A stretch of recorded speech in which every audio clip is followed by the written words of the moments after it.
Introduction. Welcome back to our chronological deep dive into the history of Marvel's mutants. Today, we are following two parallel paths that define the future of the X-Men. First, we conclude our exploration of Emma Frost's formative years, as her time at Empire State University reaches a shattering breaking point that will forever harden her heart against humanity. Then, we travel back to the Silver Age to witness a legendary turning point for the original team. We'll see the return of the unstoppable Juggernaut, the debut of Scott Summers' powerful brother Alex, the rise of the godlike Living Monolith, and a terrifying descent into the savage land to face the prehistoric menace of Sauron and the rebirth of Magneto.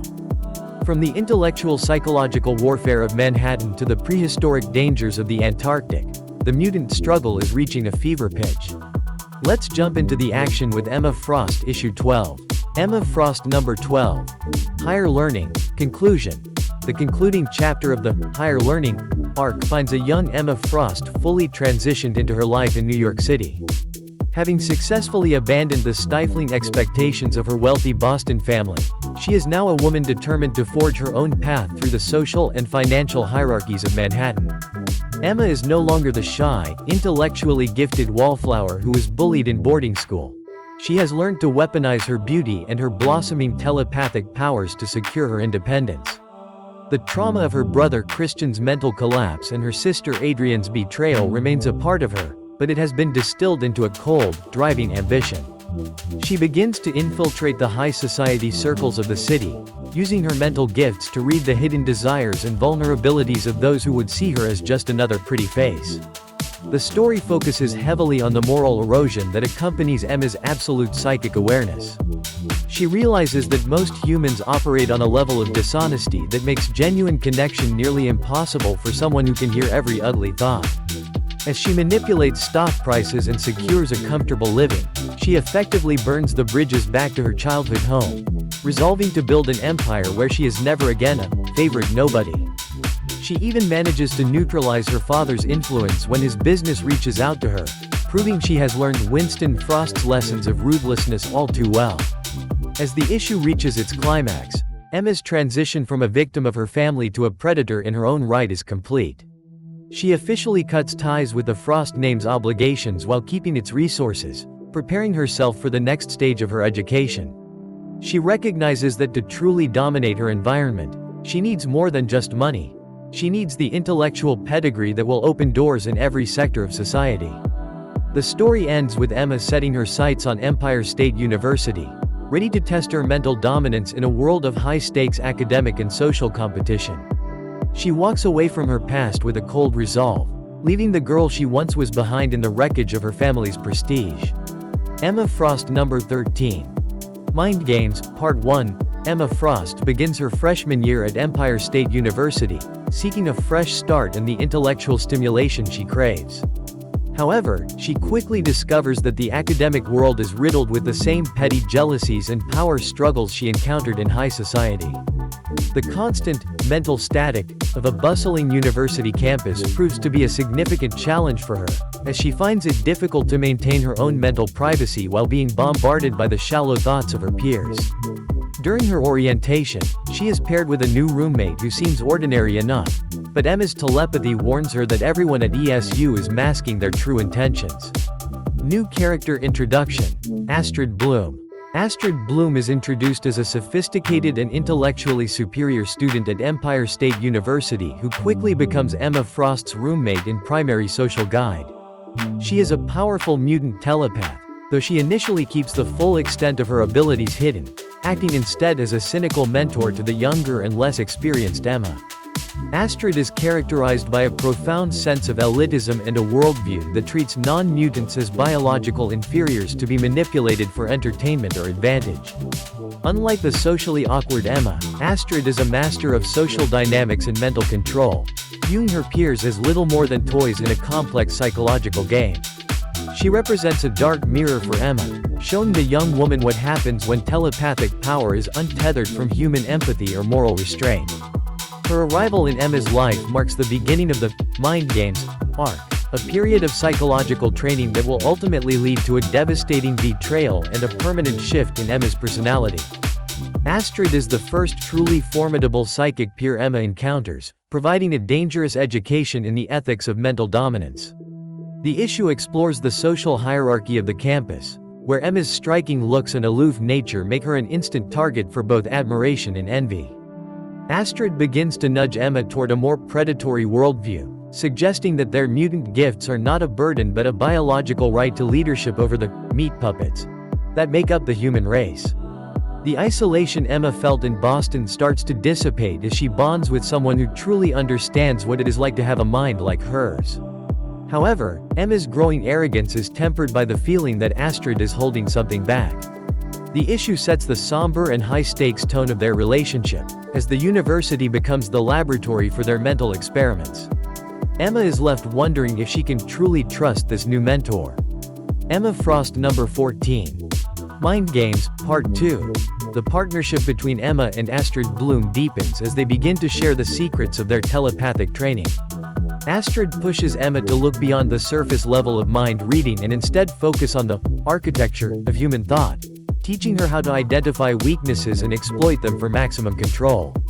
Emma is a quick study, finding that the academic pressure of ESU is easily bypassed when you can literally pull the answers from a professor's mind or influence their grading habits.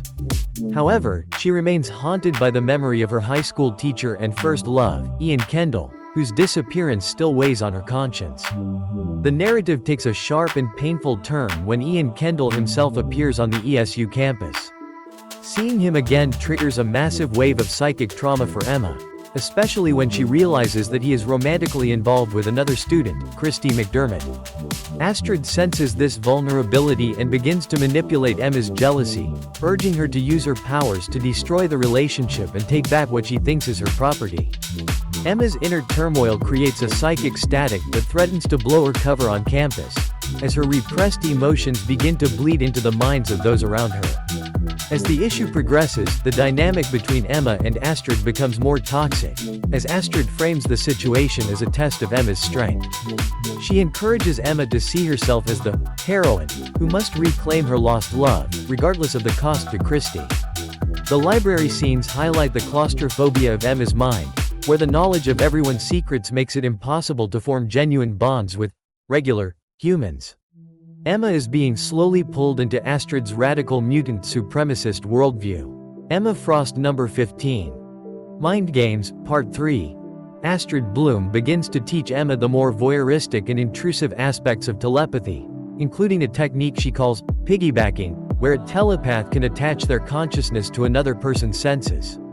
Emma becomes addicted to watching Ian and Christy's relationship from the shadows of their own minds, living vicariously through Christy's emotions and physical experiences. This psychological obsession further isolates Emma from her own identity, as she begins to lose track of where her own feelings end and the projections from others begin. Astrid continues to whisper poison in Emma's ear, framing Christy as a shallow obstacle to Emma's rightful happiness. The campus social scene provides a backdrop for this descending moral spiral, as a star athlete named Max begins to aggressively pursue Emma. New character introduction. Max is introduced as a prominent basketball star at Empire State University, characterized by his outward charm, physical confidence, and the easy social success that often comes with his status as a campus hero.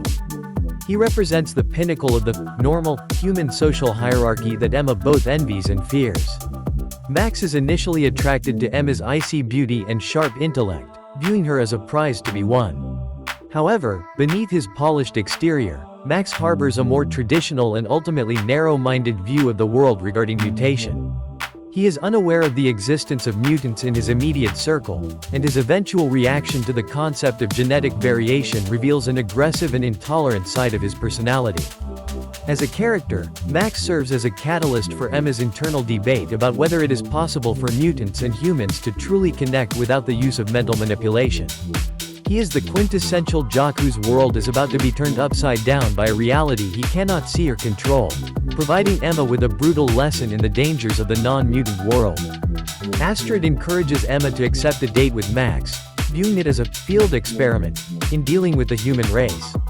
Emma is hesitant, her mind still fixed on Ian, but she eventually agrees, hoping that a normal social interaction will ground her flailing sense of self. The issue ends with Emma feeling exhausted by the constant psychic strain, realizing that she is receiving a second education from Astrid that is far more practical than her university studies.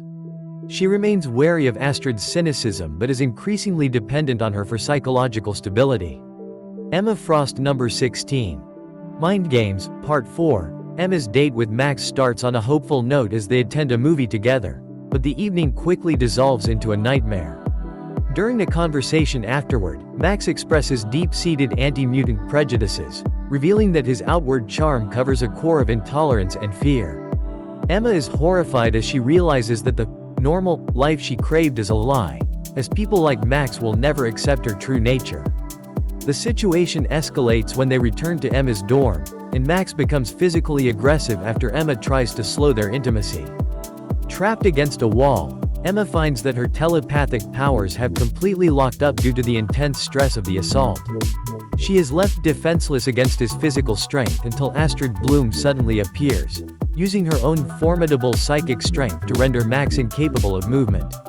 Astrid psychologically shatters the athlete in front of Emma, reinforcing her belief that humans are merely animals to be controlled for a mutant's safety. Emma is left shaken and vulnerable, finding herself more dependent on Astrid than ever before, as she retreats back into her icy shell. The issue explores the psychological trauma of the event and its impact on Emma's burgeoning identity. She realizes that the world outside the Frost estate is just as dangerous as the home she left behind, though for different reasons. Astrid uses this incident to solidify her control over Emma, presenting herself as the only person who can truly protect her from the brutality of meat puppets. The date effectively kills Emma's last hope for a simple human existence, pushing her further into the dark path of the White Queen. Emma Frost number 17. Mind Games, Part 5. The fallout from Max's trauma has ripple effects across the entire campus, and Astrid uses the chaos to further isolate Emma from her peers. Emma finally finds the courage to confront Ian Kendall directly about their past, revealing the intensity of the feelings she still carries. Ian admits that he had developed a similar obsession with her during their high school years but resisted because of his professional responsibilities and the ethical boundaries. The two share a passionate kiss in Washington Square Park, a moment that Emma believes is a triumph over her own psychic static. New character introduction.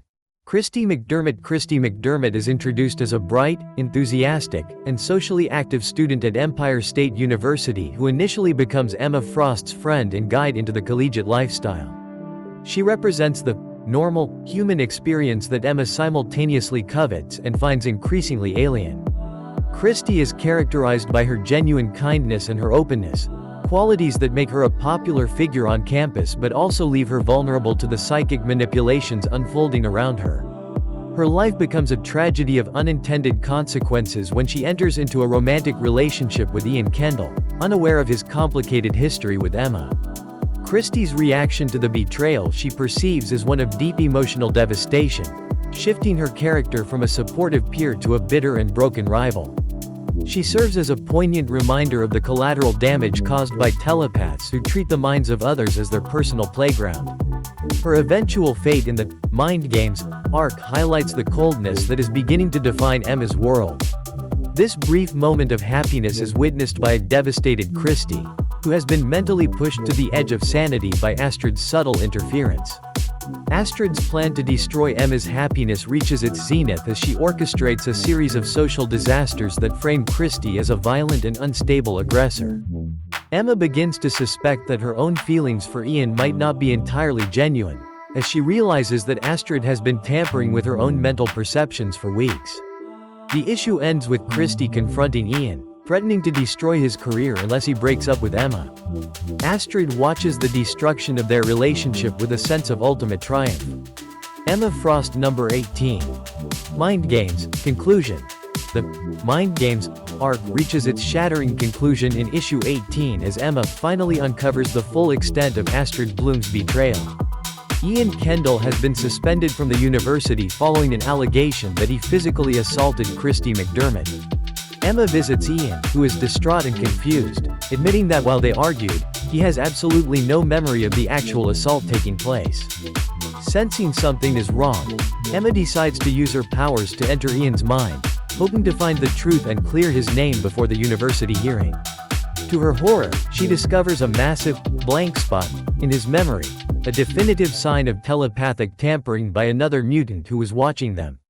Emma immediately suspects Astrid and confronts her roommate, who admits to the manipulation with a chilling lack of remorse. Astrid reveals that she has been treating the entire campus as a laboratory, using Emma as her primary subject to experiment with mass psychic influence. Worse, Emma realizes that Astrid was the one who caused Ian to reject her in high school, manipulating events for years to ensure Emma would eventually come to her in New York. The two engage in a brutal psychic duel within the ESU library, a battle of wills that occurs in the blink of an eye to those watching, but feels like an eternity for the combatants. Emma managed to enter Astrid's mind, witnessing the trauma of her childhood and the coldness that birthed her malice. Emma manages to overpower Astrid by channeling all the trauma and pain she has endured into one final, focused mental blast, leaving her former roommate in a permanent catatonic state. However, the victory is bittersweet. To save Ian's career, Emma must mind control Christie into withdrawing her allegations, a move that makes her feel no better than the woman she just defeated. When Emma tries to explain the truth to Ian, he reacts with horror and calls her a mutie, confirming her worst fears about human nature. Shaken and finally broken, Emma embraces the cold, diamond-hard persona she has been building, resolving to never again be a victim of anyone's games. She walks away from the university, leaving her past and her humanity behind to officially become the White Queen. Doctor Strange number 182. The Juggernaut's escape. We transition now to the late 1960s, where the paths of the Sorcerer Supreme and the X-Men's most unstoppable foe cross in the crimson cosmos of Sidorak. Doctor Strange is currently trapped in this alien dimension, searching for a way back to Earth, when he encounters Cain Marko, the Juggernaut. Cain has been exiled to this realm since his last encounter with the X-Men, and the energies of the Crimson Cosmos have only increased his physical size and instability. He attempts to crush Strange, viewing him as just another obstacle in his quest to return to Westchester and kill Professor Xavier. The issue features a visually stunning battle that showcases the clash between mystical arts and raw, unstoppable force. Strange realizes that Juggernaut's power is derived from the Sidorak gem, but in this dimension, that power is uncontained and dangerous for reality itself. Strange manages to use a complex spell to redirect the Juggernaut's momentum, opening a rift that inadvertently sends Cain back to the earthly plane. However, Cain is not the only thing that escapes. A fragment of the Crimson Cosmos energy follows him, threatening the stability of the world's atmosphere. Doctor Strange is left struggling to close the breach, knowing that the Juggernaut is once again free to terrorize the X-Men. This crossover highlights the wider Marvel Universe's connection to the mutant struggle. Uncanny X-Men number 54. Graduation day. The story returns to the X-Mansion as Alex Summers, Scott's younger brother, graduates from college. The original team attends the ceremony, but the celebration is cut short by a mysterious and powerful mutant signature detected by Cerebro. The X-Men investigate an Egyptian-themed temple in the city, where they are ambushed by the followers of the Living Pharaoh. Alex is targeted by the cult, who believe he holds the key to their master's ultimate power. New character introduction. Alex Summers, Havok. Alex Summers is introduced as the younger brother of Scott Summers, Cyclops, but unlike his sibling, Alex has always sought a life away from the front lines of the mutant conflict. He is an academic, having just finished his university studies, and is characterized by a reluctant nature regarding his own latent mutant potential. Alex possesses the ability to absorb ambient cosmic energy and discharge it as devastating concentric rings of force, a power that he initially finds difficult to control and deeply frightening. His introduction adds a significant layer of family drama to the team, as Scott is protective and often overbearing, while Alex struggles to find his own identity in the shadow of the X-Men. Alex represents the internal conflict of many mutants, the desire for a normal life versus the responsibility that comes with overwhelming power. He is the first major addition to the Summers bloodline in the comics, and his journey from a confused civilian to a powerhouse mutant is a central theme of this era. The issue ends with the X-Men captured by the cult and Alex being taken to a secret chamber where the Living Pharaoh prepares to awaken his true purpose. Scott is desperate to save his brother, but the cult's ancient technology is surprisingly effective at negating his optic blasts. The mystery of the connection between Alex and the Pharaoh is established as a major threat to the team's survival, as the villain claims Alex is a deadly twin in spirit. Uncanny X-Men number 55, The Living Pharaoh. The X-Men are held captive in an elaborate underground Egyptian city as the Living Pharaoh explains his origin. He reveals that he and Alex Summers are genetic twins in terms of their ability to process cosmic energy. As long as Alex lives, the Pharaoh's power is limited. To achieve his full potential, the Pharaoh must either kill Alex or place him in a specialized chamber that diverts all energy into his own body. Scott and the others manage to break free from their restraints, initiating a high-speed chase through the murky hallways of the temple. The action is visually inventive, with Beast using his agility to bypass the temple's traps while Iceman creates a defensive ice wall to block the cultists' energy rays. However, the Pharaoh succeeds in placing Alex in the biotransmuter, and within seconds, he begins to undergo a horrific transformation. The issue ends as the Pharaoh grows to a massive size, his physical form becoming a conduit for pure solar energy. The X-Men find themselves facing a god-like entity that threatens to level the entire city, while Alex remains trapped and drained of his life force. Uncanny X-Men number 56. The Living Monolith. The Pharaoh has fully transformed into the Living Monolith, a giant of immense power who begins to wreak havoc on Cairo. The X-Men are forced into a desperate battle to save both the city and Alex Summers. Scott realizes that the only way to stop the monolith is to shut down the machine that is draining Alex's energy.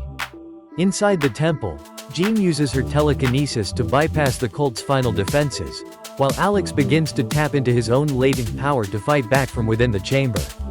Suddenly, the battle is interrupted by a shocking return: the Sentinels. A new fleet of these mutant hunting robots arrives, targeting the monolith as a mutant threat level alpha. The Sentinels easily overpower the cultists and begin to dismantle the temple itself. The X-Men find themselves caught in a three-way war between the cult, the giant robot hunters, and the cosmic deity. The issue ends with the Sentinels capturing the X-Men one by one, signaling a major escalation in the anti-mutant crusade. Uncanny X-Men number 57, The Sentinels Live. The team is transported to a secret base in the American Southwest, where they are greeted by Larry Trask, the son of the original Sentinel creator Bolivar Trask. Larry has perfected his father's designs, creating a more lethal and autonomous generation of Sentinels that are programmed to capture all known mutants. The X-Men are kept in power-dampening cells, witnessing the capture of other mutants they recognize, including Lorna Dane. New character introduction. Larry Trask. Larry Trask is introduced as the vengeful and brilliant son of Bolivar Trask, the man who created the Sentinels to protect humanity from the mutant threat. Characterized by a deep-seated hatred for all things mutant, Larry views his work as a divine mission to finish what his father started. He is a man of extreme focus and technological prowess, having refined the Sentinel programming to make them more autonomous and effective hunters. Larry is characterized by his absolute certainty in his own righteousness, presenting his Sentinel program to government officials as the only way to ensure human survival. However, beneath his cold exterior lies a secret that even he doesn't fully understand: a biological divergence that his own creations are programmed to identify. He represents the toxic legacy of his father's work, a man blinded by prejudice who uses advanced science to enforce systematic oppression.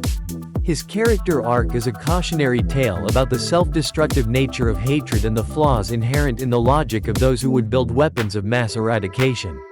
The issue focuses on the theme of systematic oppression, as Trask prepares the Sentinels for a final purge. Scott managed to evade capture by masquerading as a technician, and he begins to sabotage the base from within. He discovers that Larry Trask is wearing a mysterious medallion that seems to be the only thing keeping the Sentinels from turning on their creator.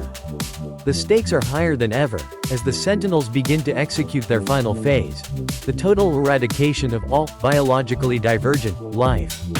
Uncanny X-Men number 58, Havok. Scott successfully frees his brother Alex from the high-security ward, but Alex is now wearing a specialized containment suit designed to prevent his energy from exploding. In a moment of desperation, Alex unleashes his full power for the first time, earning him the codename Havok as he shatters the Sentinel guards. The brothers fight their way through the base, managing to free the rest of the X-Men. The Sentinels, however, are now fully self-aware and realize that Larry Trask himself is a mutant with the power of prophecy. The medallion is ripped from Larry's neck, and the Sentinels immediately turn on him, viewing his biological signature as a violation of their core directives. Scott uses his strategic mind to convince the Sentinels that the ultimate source of all mutant life is the sun itself.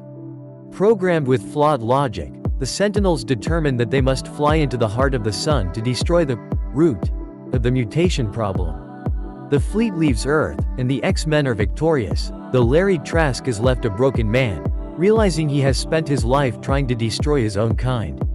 Scott and Alex stand together, realizing that their brotherhood has been forged in the fire of systematic extinction.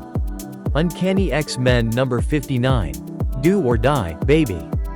Following the destruction of the Sentinel base, the X-Men return to the mansion to help Alex adjust to his new powers and his containment suit.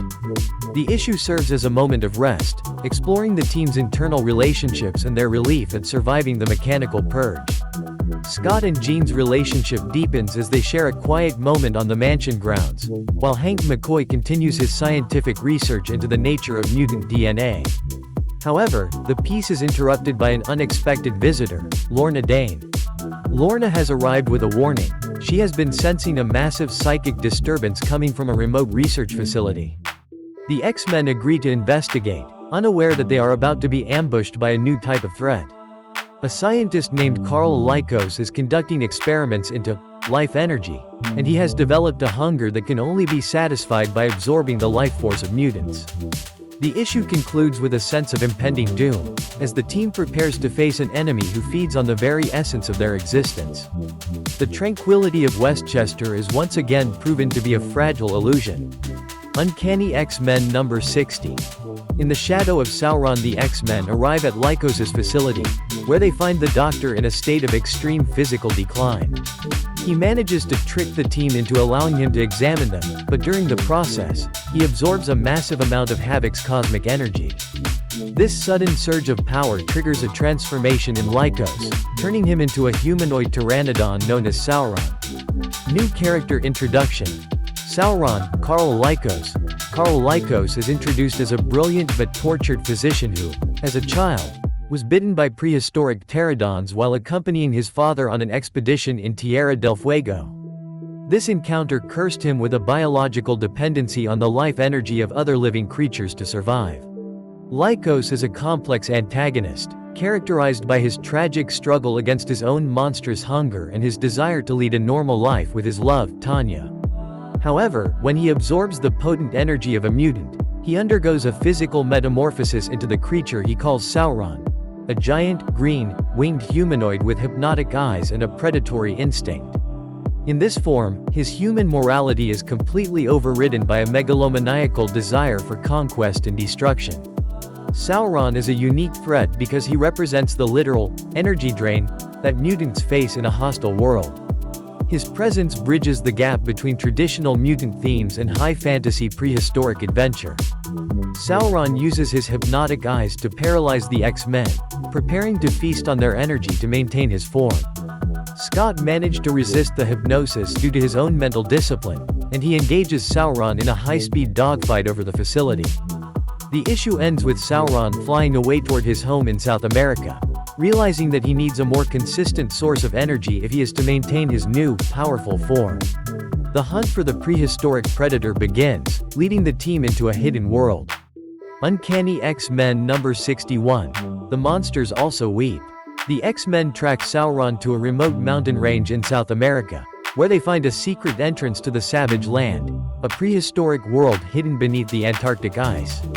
They are quickly ambushed by a group of primitive swamp men, but they are rescued by the legendary jungle lord Ka-Zar and his saber-toothed tiger, Zabu. Ka-Zar explains that Sauron has established himself as a king in this land, using his hypnotic powers to enslave the local tribes. The action is fast-paced and exotic, featuring the X-Men fighting giant dinosaurs and navigating treacherous lava pits. Sauron confronts the team in his prehistoric fortress, but Scott managed to use a group tactics optic burst to disrupt the creature's focus. Lycos, briefly regaining control, realizes the horror of what he has become and attempts to sacrifice himself by jumping into a volcanic vent. The X-Men are left in the savage land, uncertain of their next move as a new, even more powerful signature appears on the horizon. The mystery of the Doctor's survival remains as the team regroup. Uncanny X-Men number 62, in the name of Magneto. The team discovers that Magneto has survived his previous apparent death and has established a new base of operations in the heart of the savage land. He has used his magnetic powers to create a device that evolves the primitive local tribes into a race of mutates, beings with artificial powers who serve him as a loyal army. The X-Men are forced to fight their way through this new army, encountering several formidable foes like the brute Amphibious and the mentalist Lorelei. Magneto captures the team, intending to use them as blueprints for his next generation of mutates. He reveals that he views the savage land as the perfect breeding ground for a new mutant race that will eventually conquer the world. However, Scott managed to use his training to initiate a rebellion among the mutates, exploiting Magneto's arrogance and his disregard for his inferior servants. The issue ends with the X-Men and Ka-Zar standing together in the ruins of Magneto's fortress, as the villain retreats once again into the shadows. The battle for the future of the mutant race has reached a fever pitch in the most unexpected of places. Conclusion: what an incredible journey through two different eras of mutant history. We've seen the original X-Men grow from a team of teenagers in matching uniforms to a global force of heroes facing cosmic giants and prehistoric predators. We've witnessed the birth of Havok, the return of the Juggernaut, and the final tragic formation of the White Queen's diamond-heart soul.